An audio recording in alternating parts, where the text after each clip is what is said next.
Here are the ingredients we'll need. 2 cups of corn flour, half a cup of all-purpose wheat flour, and about 1.5 cups of water.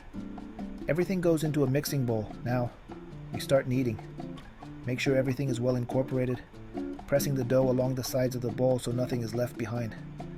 The goal isn't just to mix, but to work the dough until it feels smooth, hydrated, and ready for shaping. Once the dough is ready, we break off small portions with our hands and roll them into little balls. They don't have to be perfectly round. Close enough is more than fine. Here's one ball of dough, shown up close so you can get a sense of the size. With this amount of flour, you should end up with about 10 to 12 tortillas. Before pressing, let's prepare our tortilla press. I'm using a simple plastic bag as a cover.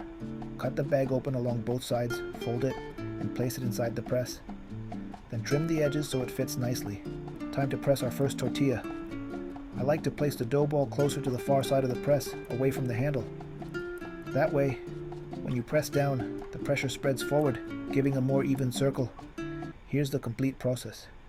Pressing, opening the press, and moving the tortilla carefully onto the hot pan. The first flip comes when you see a change of color on the bottom side. This usually takes about 15 seconds, depending on your stove. Another clue is a little steam escaping from the edges. After the first flip, the tortilla should look half cooked.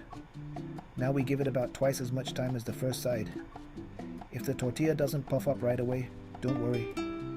You can help it along by pressing gently on the edges with a spatula.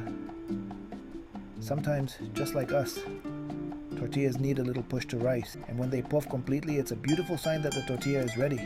Let's repeat the process again. Here's another full example from start to finish. Pressing the dough, transferring it to the hot pan, and watching it cook. This time, you'll notice a little steam escaping from one side of the tortilla.